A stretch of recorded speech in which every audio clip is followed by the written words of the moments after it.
नमस्कार साथियों, स्वागत है आपका जेके गुरुजी क्लासेस के यूट्यूब चैनल पर। आज हम बात करेंगे आपकी राजस्थान की जो जनजाति है उनसे संबंधित आपके जो महत्वपूर्ण और जो प्रीवियस ईयर एग्जाम में प्रश्न पूछे गए हैं उन प्रश्नों के बारे में हम इस वीडियो में बात करेंगे। ये जो क्लास है राजस्थान की जनजातियों से संबंधित जो क्वेश्चंस वाली क्लास है, ये हमारी जो सेकेंड पार्ट रहने वाली है। इससे पहले मैंने आपको एक क्लास और प्रोवाइड करी है जिसमें भी हमने बहुत सारे जो क्वेश्चन है वो डिटेल व्याख्या के साथ प्रश्न किए हैं। इस क्लास में भी हम हर प्रश्नों को डिटेल के साथ व्याख्या करेंगे, जिसमें डिटेल की आवश्यकता होगी उसमें अच्छे से डिटेल के साथ करेंगे ताकि आपके एक प्रश्न के साथ बहुत सारे जो प्रश्न है वो आपके कवर हो जाए। मैं कह सकता हूँ कि जो ये क्लास है वो आपके आने वाले सभी एग्जाम, चाहे आप वीडियो की, पटवार की, 4th ग्रेड, 3rd ग्रेड या इवन राजस्थान के किसी भी एग्जाम की तैयारी कर रहे हो, उन सभी एग्जाम में आपकी ये क्लास है वो इम्पोर्टेंट रहेगी। और आप जैसा कि जानते हो कि आपकी जो वीडियो की जो आपकी विज्ञप्ति है वो जारी हो चुकी है, तो उस विज्ञप्ति में जो आपके इम्पोर्टेंट पॉइंट है जो आपको जानने आवश्यक है, उसकी जो आपकी एक वीडियो है वो भी आप इस चैनल में आप जाओगे तो आपको वो वीडियो मिलेगा। तो आप वो वीडियो जरूर देखिएगा, जिससे आपकी जो इस भर्ती समय जो भी डाउट है वो आपके क्लियर हो जाएगा। और साथ ही इसमें जो आपकी सिलेबस वाला भी वीडियो है वो भी आप जरूर देखिएगा, जिससे आप जान पाओगे कि आपका सिलेबस है वो कितने पार्ट में बना हुआ है, पार्ट में बटा हुआ है, क्या सिलेबस रहने वाला है, क्या क्या टॉपिक से प्रश्न आएंगे, कौन सा पार्ट है वो कितने नंबर का होगा, वो सारी की सारी बातें हैं मैंने हमने उस वीडियो के माध्यम से करी है। तो आप उस वीडियो को भी आप ज़रूर देखिएगा। तो चलिए बिना देरी किए आज की क्लास हम शुरू करते हैं। आज की क्लास का हमारा पहला प्रश्न रहने वाला है कि डामो जनजाति का निवास क्षेत्र है, यानी हमें बताना है कि डामो जनजाति है वो हमें कहाँ देखने को मिलेगी। तो डामो जनजाति है वो मोस्टली हमें दक्षिणी राजस्थान में, कहाँ पे, दक्षिणी राजस्थान में हमें देखने को मिलेंगी।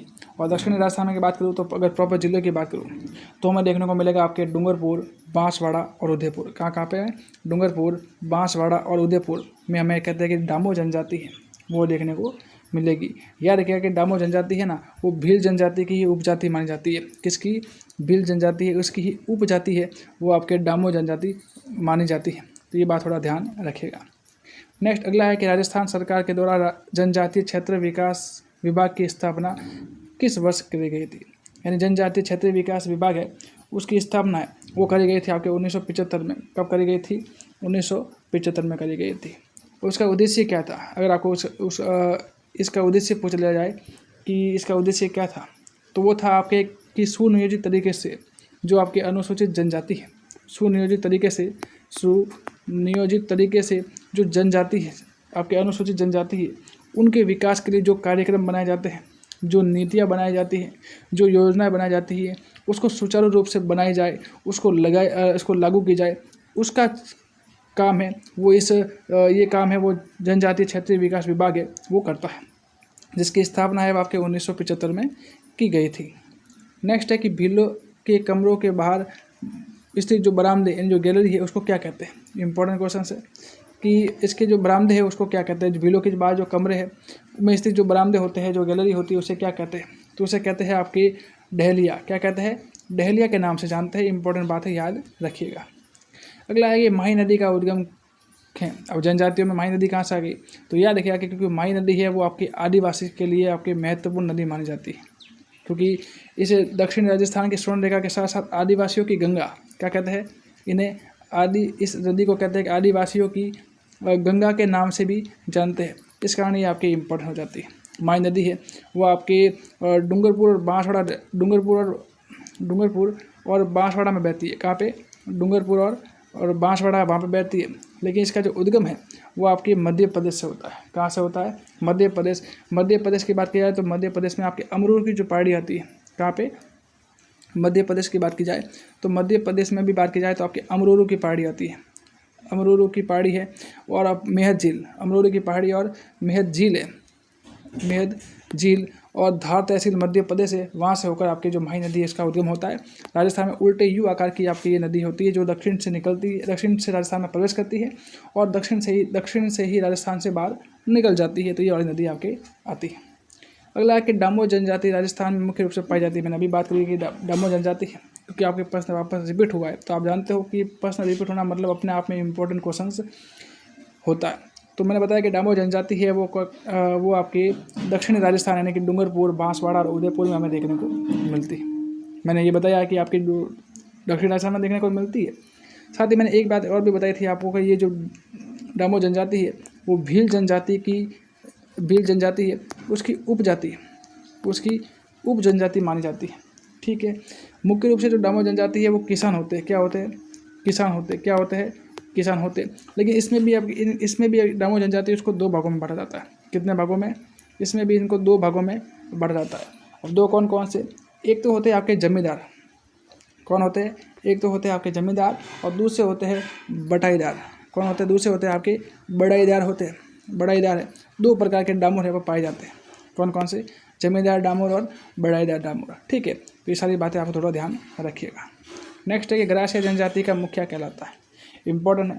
तो मुखिया ग्रासिया से बात करोगे, अपने इसमें शब्द पर स दिख रहा है, इस शब्द में आपको स दिख रहा है ना, ग्रासिया आपको स दिख रहा है और स से ही पकड़ना है। स से सहलोत। क्या होता है? स से आपके सहलोत, स से सहलोत हो जाएगा ना, स से सहलोत, न कि सहरोल। याद रखना, ध्यान रखना, छोटे छोटे पॉइंट है, याद रखना।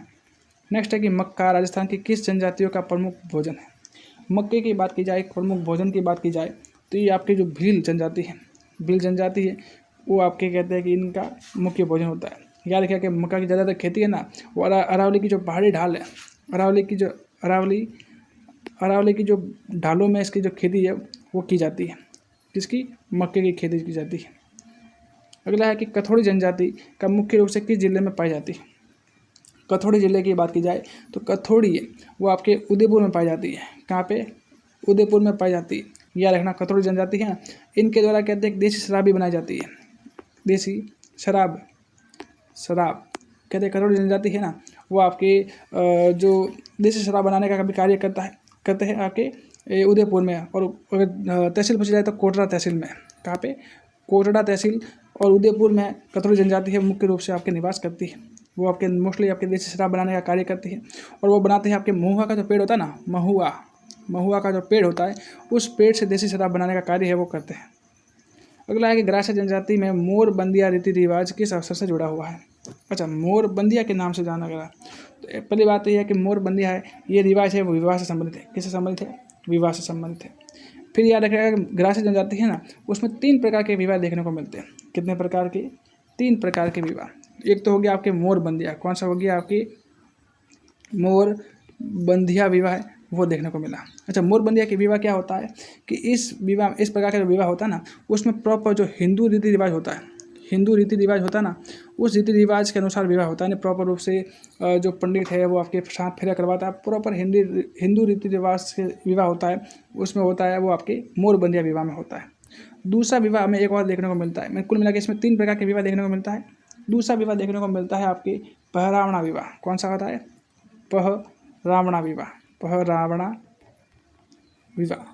पहरावना विवाह देखने को मिलता है। इसमें जब मैंने बताया कि मोर बंदिया है इसमें तो आपके 7 फेरे होते, लेकिन पहरावना विवाह है उसमें कहते हैं कि जो फेरे हैं वो नहीं होते, फेरे हैं वो नहीं देखने को मिलते, उससे कहते हैं आपके पहरावना विवाह। और तीसरा होता है तरना विवाह। कौन सा होता है? तरना विवाह। ये होता है तरना विवाह।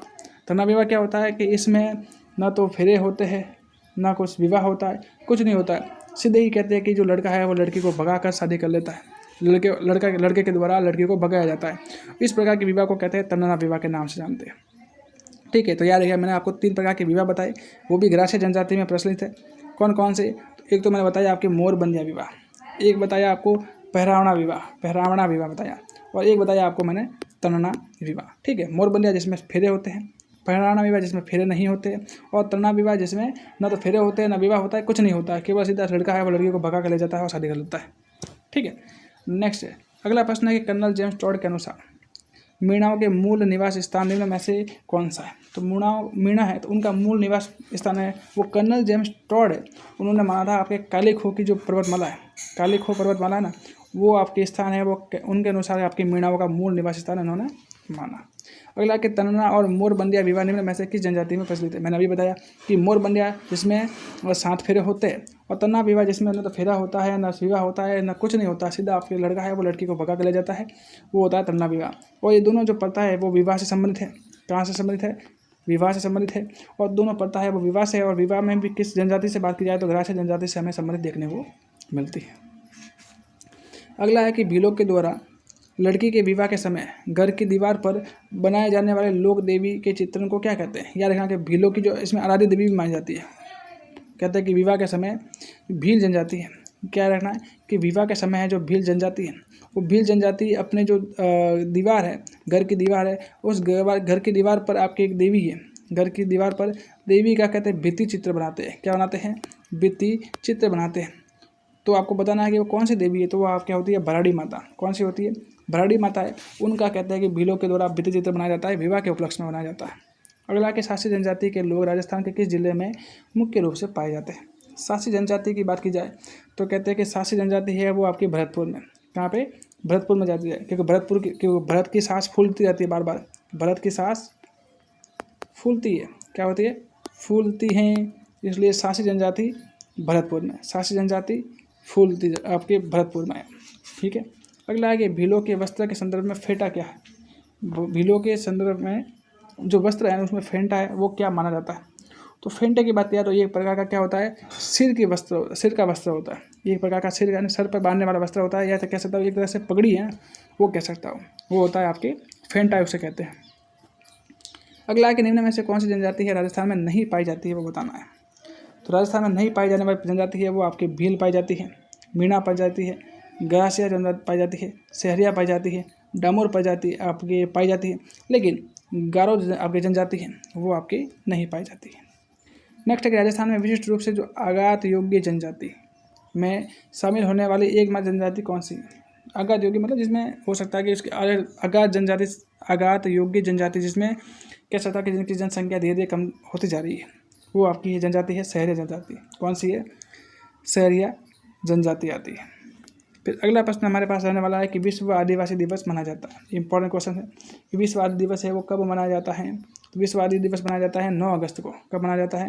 9 अगस्त को आपके विश्व आदिवासी दिवस है वो मनाया जाता है, तो याद रखिएगा। अगला है कि बिलों में छेड़ा फाड़ना क्या है। अच्छा, छेड़ा फाड़ना होता है एक प्रकार से तलाक की होता है। क्या होता है? तलाक होता है। छेड़ा फाड़ना क्या होता है? एक तरह से तलाक होता है। होता ही उसमें ये है कि जब कोई जो पुरुष है वो किसी महिला से जो पुरुष है वो जब अपनी पत्नी से जब तलाक लेना चाहता है, तो वो कहता है सार्वजनिक एक आपके जो पूरे समाज को इकट्ठा करता है। क्या करता है?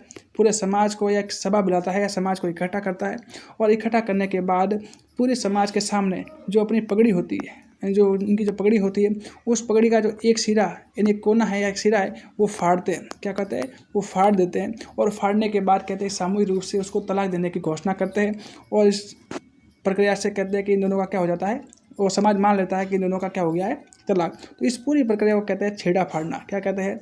छेड़ा फाड़ना कहते हैं। तो इसका मतलब छेड़ा फाड़ना क्या है? एक तरह से तलाक की प्रक्रिया है वो मानी जाती है।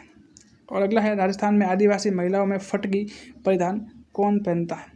फटकी परिधान की बात की जाए तो ये मुख्य रूप से आपके कहते हैं जो अविवाहित महिला होती है, अविवाहित महिला है, उनके द्वारा आपके ये पहना जाता है। क्या पहना जाता है? फटकी क्या होता है? आपके एक ओढ़नी होती है। क्या होती है? ओढ़नी है वो क्या होती है? आपके फटकी उसको कहते हैं।